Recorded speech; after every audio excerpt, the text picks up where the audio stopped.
তো আজকের এই ক্লাসে আমরা ডাব্লিউবিপিএসসি মিসলেনিয়াসের ভূগোলের পিওয়াইকিউ অর্থাৎ ভূগোলের যে সমস্ত প্রশ্নগুলো মিসলেনিয়াস পরীক্ষায় এসেছিল বিগত বছরে সেগুলো সম্পূর্ণ আলোচনা এবং বিশ্লেষণ করব। এই ক্লাস থেকে তোমাদের একটা ধারণা হয়ে যাবে যে মিসলেনিয়াস পরীক্ষায় ভূগোলের কোন কোন জায়গাগুলো তোমাদের বেশি বেশি করে পড়তে হবে, কোন জায়গা থেকে বেশি বেশি করে প্রশ্ন আসছে বা কেমন ধরনের প্রশ্ন আসছে সেগুলো কিন্তু আজকের এই ক্লাসে তোমাদের সম্পূর্ণ পরিষ্কার হয়ে যাবে। তোমরা সকলেই জানো যে পিএসসি মিসলেনিয়াসের নতুন নোটিফিকেশন আউট হয়ে গেছে এবং আশা করছি তোমরা তারপর থেকেই পড়াশোনা শুরু করে দিয়েছো এবং তোমরা সকলেও হয়তো এতক্ষণে তো জেনেও গেছো বা জানোই সকলে যে সরকার পরিবর্তন হয়ে গেছে। সেক্ষেত্রে তোমাদের কিন্তু অনেক নতুন সুযোগ আসতে চলেছে 2-3 বছরে। সেক্ষেত্রে তোমরা কিন্তু নিজেদের পড়াশোনাটা যতটা করছো তার থেকে ডবল করো, মানে পড়াশোনাটা কিন্তু বাড়িয়ে দাও, কারণ প্রচুর সুযোগ কিন্তু আসবে পরবর্তীকালে। মাত্র 1-2 বছরে কিন্তু অনেক সুযোগ আসবে, তোমরা কিন্তু ভালো করে সেটাকে ইউটিলাইজ করতে পারো। এখন থেকে কিন্তু সুবর্ণ সুযোগ রয়েছে। তো যাই হোক, আজকের ক্লাসে আমি কি বললাম, তোমাদের ভূগোলের সম্পূর্ণ যে পিওয়াইকিউ সেটা বিশ্লেষণ করব। আর তোমাদের আমি কিন্তু অলরেডি 2টো ক্লাস দিয়ে দিয়েছি। সেই ক্লাসে আমি ইতিহাসের পিওয়াইকিউ এবং পলিটির পিওয়াইকিউ আলোচনা করেছি এবং তার ফ্রি পিডিএফ দিয়ে দিয়েছি। তোমরা সেই ক্লাসগুলো দেখে আসো, তার লিঙ্ক ডেসক্রিপশনে অথবা চ্যানেলের প্লেলিস্টে গেলেই পেয়ে যাবে। আজকের ক্লাসের পিডিএফটা তোমরা সম্পূর্ণ বিনামূল্যে পাবে। তবে পিডিএফটা পাওয়ার জন্য তোমাদের একটাই কাজ করতে হবে, প্রথমে হচ্ছে চ্যানেলটাকে সাবস্ক্রাইব করতে হবে এবং শেষ পর্যন্ত কিন্তু ক্লাসটা দেখতে হবে। ঠিক আছে? আর এই ক্লাসটা কিন্তু একদম বিশ্লেষণ ক্লাস। এখানে এখানে কিন্তু প্রশ্ন উত্তর আমি বলবো, তারপরে অপশান বলবো, তারপরে দাঁড়াবো, তোমরা উত্তর বলবে, এমন নয়। এটা কিন্তু বিশ্লেষণ ক্লাস। আমরা উত্তর প্রশ্ন একসাথেই কিন্তু আলোচনা করে কিছু এক্সট্রা তথ্য দেবো, যাতে তোমাদের বুঝতে পারো যে সেই প্রশ্নগুলো থেকে তোমরা কীভাবে আরও প্রশ্ন পড়তে পারো। ঠিক আছে? তো শুরু করছি ক্লাস। দেখো দেখো প্রথম প্রশ্ন কি এসেছিল, দেখো এগুলো কিন্তু সব বিগত বছরের প্রশ্ন। তোমরা প্রশ্ন উত্তর দেখে নিতে পারো, সেগুলো কিন্তু তোমরা অনলাইনেই পেয়ে যাবে। এই প্রশ্নগুলো কিন্তু অফিসিয়াল ওয়েবসাইটে রয়েছে। দেখো প্রথম প্রশ্ন এসেছিল কি, মরু অঞ্চলে সৃষ্ট মাটি কি, মানে মরু অঞ্চলে যে কোন মাটির সৃষ্টি হয় তার নামটা জিজ্ঞেস করেছে।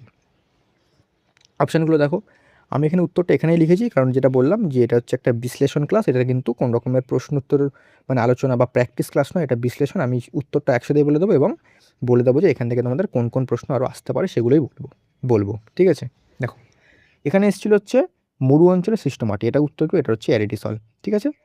অ্যারিডিসল হবে, এখানে বানানটা একটু ভুল আছে। দেখো অ্যারিডিসল কি, অ্যারিডিসল হচ্ছে এটি একটি ল্যাটিন শব্দ, অ্যারিডাস থেকে এসে, যার অর্থ হচ্ছে শুষ্ক। তো এখানে অ্যারিডিসল তো এসছে, ধরো এইবার প্রশ্ন এই অ্যারিডিসল না দিয়ে এখানে দিতেই পারে যে মানে অ্যারিডিসল কোথা থেকে এসছে বা এর অর্থটা কী, দিতেই পারে।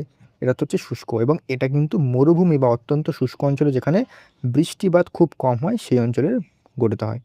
তো এগুলো মাথায় রাখবে, মরু অঞ্চলে তো শুষ্কই হবে, তো সেখানে গঠিত হয়, এই নাম হচ্ছে অ্যারিডিসল। এটা কিন্তু গুরুত্বপূর্ণ। এবার বাকিগুলো, এই যে হিস্টোসল, তারপরে মলিসল, এগুলো কি এখান থেকেও প্রশ্ন দিতে পারে। হিস্টোসল হচ্ছে কি, জৈব পদার্থ সমৃদ্ধ মাটি, যেমন জলাভূমি এবং পিট মাটি। মলিসল কি, ঘাসযুক্ত অঞ্চলের উর্বর কৃষ্ণ মৃত্তিকা। তো এরিডোসল এই আগের বছর এসেছিলো, এই বছর কিন্তু হিস্টোসল বা মলিসল এখান থেকেও প্রশ্ন দিতে পারে। আমি বলছি না যে 100% দেবেই, তবে দিতেই পারে। পড়তে তো হবেই, কারণ জিকেতেও ফার্স্ট একটা সাবজেক্ট, তাই জিকেতে কিন্তু একটু বুদ্ধি লাগিয়ে একটু সতর্ক হয়ে পড়তে হবে। ঠিক আছে? তো এইটা কিন্তু পরবর্তীটা কিন্তু অনেক গুরুত্বপূর্ণ। সেটা হচ্ছে মরু অঞ্চলের মাটিকে সাধারণ ভাষায় সিরোজেম বা মরু মৃত্তিকাও বলা হয়। সিরোজেমটা মনে রাখবে, সিরোজেমটা কিন্তু খুব গুরুত্বপূর্ণ, পরীক্ষায় দেয়। ঠিক আছে? এটা কিন্তু আমি জাস্ট আলোচনা করছি একটু। আমি যখন এই পিওয়াইকিউটা শেষ হয়ে যাবে, মানে ভূগোলের পর আর কোনো পিওয়াইকিউ ক্লাস আসবে না। এরপরে কি আসবে, এরপরে হচ্ছে সাবজেক্ট ওয়াইজ, চ্যাপ্টার ওয়াইজ, মানে প্রত্যেক সাবজেক্টের চ্যাপ্টার ওয়াইজ এমসিকিউ প্রশ্ন এবং তার সাথে প্রচুর এক্সট্রা তথ্য দিয়ে সম্পূর্ণ চ্যাপ্টারগুলো আমি কভার করিয়ে দেবো। তো সেইভাবে ক্লাসগুলো কিন্তু পরপর আসতে থাকবে, এবং সেই ক্লাসগুলো তোমরা যদি ফলো করো প্রথম থেকে শেষ পর্যন্ত, তাহলে জিকে তোমাদের জানো 75টা প্রশ্ন আসবে। তো তোমরা কিন্তু জিকের জন্য অন্য কোনো চ্যানেলে বা অন্য কোনো পেইড ব্যাচেরও দরকার হবে না। পেইড ব্যাচের থেকেও কিন্তু ভালো কন্টেন্ট তোমরা পেয়ে যাবে। ঠিক আছে? দেখো পরবর্তী প্রশ্ন কি এসেছিলো দেখে নিই একটুখানি। দেখো পরবর্তী এসেছিলো হচ্ছে লোকটাক হ্রদ কোথায় অবস্থিত। এখানে তোমাদের একটা কথা বলি, দেখো ভূগোলের প্রশ্ন পশ্চিমবঙ্গের যে কোনো পরীক্ষায়, মিসলেনিয়াস বলো, ক্লার্কশিপ বলো, বা পুলিশের পরীক্ষা বলো, বা এসএসসি পরীক্ষা বলো, যে কোনো পরীক্ষায় পশ্চিমবঙ্গের, এখানে কিন্তু ভূগোল থেকে অতটা ডেপথে প্রশ্ন জিজ্ঞেস করে না। মানে ভূগোলের কী প্রশ্ন জিজ্ঞেস করে, ভূগোলের প্রশ্ন কিন্তু এই একটু স্ট্যাটিক টাইপের হয়। স্ট্যাটিক টাইপের প্রশ্ন কিন্তু হয়। স্ট্যাটিক টাইপের বলতে, ধরো উচ্চতম বাঁধ কোনটা, তারপরে হচ্ছে বললো এই পার্টিকুলার একটা, ধরো বললো জিম করবেট ন্যাশনাল পার্কটা কোথায় অবস্থিত, কিংবা ধরো পশ্চিমবঙ্গের কোনো একটা ন্যাশনাল পার্ক দিয়ে বললো এটা কোন জেলায় অবস্থিত, মানে স্ট্যাটিক টাইপের প্রশ্ন। তারপরে ধরো বললো এই হ্রদ কোথায় অবস্থিত, বা এই হ্রদ ভারতের উচ্চতম, এই দীর্ঘতম হ্রদ কোনটা, বৃহত্তম হ্রদ কোনটা, উচ্চতম বৃহত্তম হ্রদ, উচ্চতম বৃহত্তম বাঁধ, তারপরে হচ্ছে তোমাদের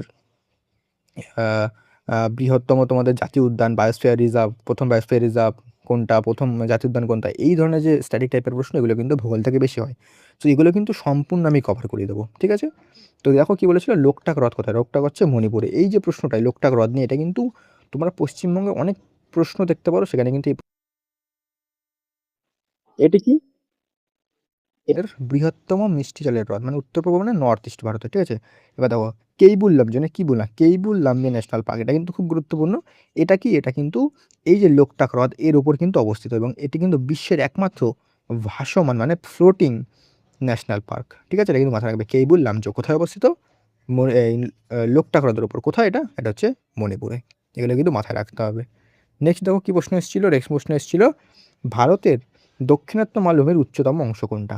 এই প্রশ্ন দেয় পাহাড় পর্বত থেকে কোনটা উচ্চতম পর্বত শৃঙ্গ, দীর্ঘতম, এইসব জিনিস কিন্তু এখান থেকে দেবে। এটা কি, এটা হচ্ছে আনাই নদী। মেন হচ্ছে তোমাদের পড়তে হবে পশ্চিম ঘাটের উচ্চতম শৃঙ্গ, পূর্ব ঘাটের, তারপর হচ্ছে তোমাদের সাতপুরার, আম, সাতপুরার উচ্চতম শৃঙ্গ, আরাবল্লীর, এইগুলো কিন্তু আমাদের পড়তে হবে। দেখো এর অবস্থান কোথায়, এর অবস্থান হচ্ছে দক্ষিণ ভারতে তথা দক্ষিণাত্য মালভূমির সর্বোচ্চ শৃঙ্গ, যার উচ্চতা কত, 2695 মিটার। এই উচ্চতাগুলো কিন্তু খুব কম দেয়, একদম না মানে যেগুলো একদমই ফেমাস সেগুলো কিন্তু দেবে। অবস্থান এটা হচ্ছে কেরালা রাজ্যের আন্নামালাই পর্বতশ্রেণীতে অবস্থিত, এটা কিন্তু খুব গুরুত্বপূর্ণ। সাতপুরার পর্বতের এই যে সাতপুরা এর পর্বতের উচ্চতম শৃঙ্গ কোনটা, হচ্ছে ধূপগড়, এটা মাথায় রাখবে। এবং পূর্বঘাট পর্বতমালার উচ্চতা পশ্চিমঘাট তুলনায় কম, এবং এর সর্বোচ্চ শৃঙ্গ হচ্ছে জিন্দাগাদা, ঠিক আছে। এটা কিন্তু মাথায় রাখবে, এগুলো কিন্তু খুব গুরুত্বপূর্ণ। দেখো আমি আরও বিস্তারিত আলোচনা করবো যখন আমরা চ্যাপ্টার ওয়াইজ করবো, এখন জাস্ট তোমাদের একটু ধারণাটা দিয়ে দিচ্ছি যে কেমন ধরনের আসতে পারে, ঠিক আছে। দেখো পরবর্তী দিয়েছে হলদিয়া বন্দর কোন দুটি নদীর সঙ্গম স্থলের নদীর তীরে অবস্থিত। ওর উত্তর কি, বের করতে হবে কিন্তু, হলদি এবং হুগলি নদী। রূপনারায়ণ নদী, এটা হচ্ছে শিলাবতী এবং দ্বারকেশ্বর নদী মিলিত হয়ে রূপনারায়ণ নদী গঠন করে, এবং এই নদীটি গেউখালীর কাছে হুগলি নদীর সাথে মিশেছে। শুধু কোনটা কোন মিশ্রণে গঠিত, এটা আমি জাস্ট মাথায় রাখবে। হলদি হচ্ছে কেলেঘাই এবং কসাই নদী মিলিত হয়ে হলদিঘাটি নদী তৈরি হয়েছে। শিলাবতী কি, শিলাবতী এবং দ্বারকেশ্বর নদী একত্রে মিলিত হয়ে রূপনারায়ণ নদী সৃষ্টি হয়েছে, যেটা এখানেই বললাম, ঠিক আছে। তারপরে দেখো নেক্সট প্রশ্ন কি দিয়েছিল, রান অফ কচ্ছ ভারতের কোন প্রদেশে অবস্থিত। এটা আমরা প্রায় যারা একটু পড়াশোনা করে একটুখানি এটা দেখলেই উত্তর করতে হবে, এটা হচ্ছে গুজরাট, ঠিক আছে। এগুলো কিন্তু দু একটা ডাইরেক্ট প্রশ্ন দেবে তোমাদের, ঠিক আছে। তারপর দেখো পরবর্তী প্রশ্ন এসেছিল সর্দার সরোবর বাঁধ কোন নদীর উপর অবস্থিত, যেটা বললাম বাঁধ, তারপর হচ্ছে হ্রদ, আম, তারপর হচ্ছে তোমাদের ন্যাশনাল পার্ক, বায়োস্ফিয়ার রিজার্ভ, এই ধরনের প্রশ্নগুলো কিন্তু ভূগোল থেকে ভালো করে দেবে। তো এই জিনিসগুলো কিন্তু ভালো করে তোমাদের রপ্ত করতে হবে। দেখো এটা হচ্ছে সর্দার সরোবর বাঁধ কোথায় অবস্থিত, এটা হচ্ছে নর্মদা নদীর উপর তীরে অবস্থিত, ঠিক আছে।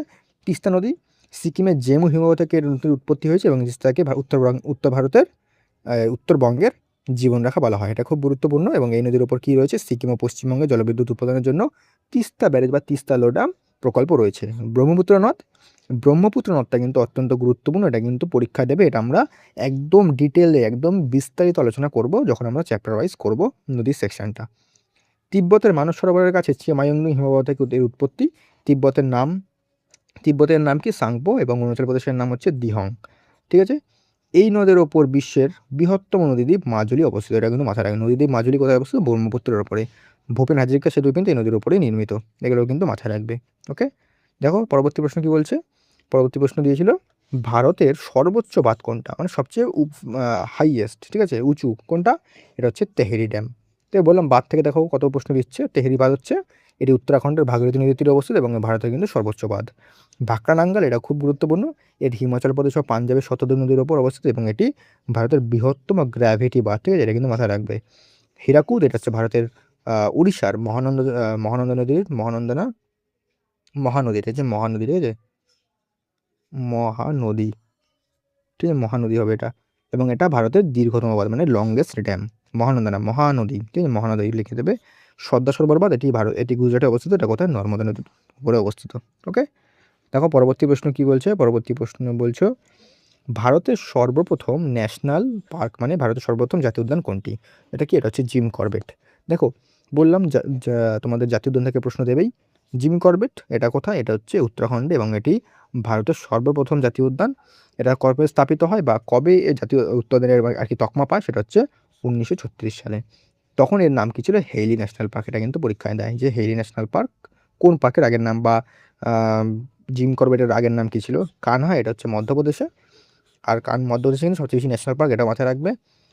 রাজাজি, এটা যে তোমাদের কোথায়, এটা হচ্ছে উত্তরাখণ্ডে, এবং নন্দাদেবী হচ্ছে তোমাদের উত্তরাখণ্ডে। ঠিক আছে, উত্তরাখণ্ডেগুলো মনে রাখবে, আমি ন্যাশনাল পার্কটাও ডিটেলে আলোচনা করে দেবো। ওকে, চলে আসি নেক্সট কোয়েশ্চেন কী বলছে। নেক্সট কোয়েশ্চেন বলছে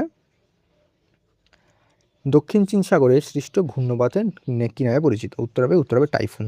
এই যে বিভিন্ন জায়গায় ঘূর্ণবাতগুলো বিভিন্ন নামে কিন্তু পরিচিত, এখান থেকে এই প্রশ্নগুলো দেয়। তারপরে কিন্তু আরেকটা দেয়, আরেকটা হচ্ছে তোমাদের ঝুম চাষ, মানে যে ধাপ চাষ যেটা আছে সেটা কিন্তু অনেক জায়গায়, সেটা হচ্ছে আরেকটা আছে ধাপ চাষ বলছি, শিফটিং কাল্টিভেশন মানে স্থানান্তর কৃষি, এটা কিন্তু অনেক জায়গায় অনেক নামে পরিচিত, সেখান থেকে প্রশ্ন দেয়, সেগুলোকে আমাদের পড়তে হবে, সেগুলো আমরা কভার করবো চ্যাপ্টার ওয়াইজ। ঠিক আছে, উইলি উইলি যে ঘূর্ণবাত সেটা কোথায়, সেটা হচ্ছে উত্তর পশ্চিম অস্ট্রেলিয়াতে।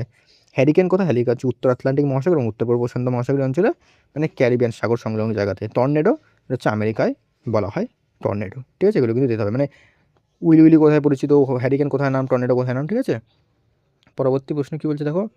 পরবর্তী প্রশ্ন বলছে ব্রাজিলের আমাজন অববাহিকা যে জলবায়ু অঞ্চলে অবস্থিত তা হলো, এটা হচ্ছে নিরক্ষীয় জলবায়ু অঞ্চল। এগুলো দু একটা প্রশ্ন একটু আউট অফ সিলেবাস বলবো না, মানে একটুখানি আনইউজুয়াল প্রশ্ন দেবে দু একটা, সেগুলো তোমাদের একটু ট্যাকেল করতে শিখতে হবে। ঠিক আছে, একটু অপশন এলিমিনেট করে তোমরা করতে পারবে। ঠিক আছে, তারপরে দেখো পরবর্তী প্রশ্ন দিয়েছে গ্রেট ব্যারিয়ার রিফ, এটা সোজা প্রশ্ন, এটা মানে একটু পড়াশোনা করে তারা দেখলেই উত্তর করতে হবে। এটা হচ্ছে অস্ট্রেলিয়া। গ্রেট ব্যারিয়ার রিফ আমরা অনেকবার স্কুলেও পড়েছি, বা বেসিক পড়লে এটা কিন্তু কভারও করা যায়। পরবর্তী প্রশ্ন দেখো, এই প্রশ্নগুলো মানে তার আগের বছর এসেছিলো, মানে এগুলো মোটামুটি আমাদের 2018 সালের প্রশ্ন। ঠিক আছে, এগুলো আগেগুলো ছিল 2023 সালে, মানে লাস্ট যে বছর মিসলিনিয়াস হয়েছিল। দেখো, কোন রাজ্যে সুলতানপুর পাখি অভয়ারণ্যটি অবস্থিত? বললাম তোমাদের অভয়ারণ্য, টাইগার রিজার্ভ, সেইগুলো কিন্তু সেখান থেকেই প্রশ্ন দেয় বেশিরভাগ ভূগোলে। এটা উত্তর হবে হরিয়ানা। উত্তরপ্রদেশে এখানে কিন্তু দুধওয়া ন্যাশনাল পার্ক এবং চন্দ্রপ্রভা বন্যপ্রাণী অভয়ারণ্য অবস্থিত। গুজরাটে এখানে গির ন্যাশনাল পার্ক সিংহের জন্য বিখ্যাত এবং নল সরোবর পাখি অভয়ারণ্য।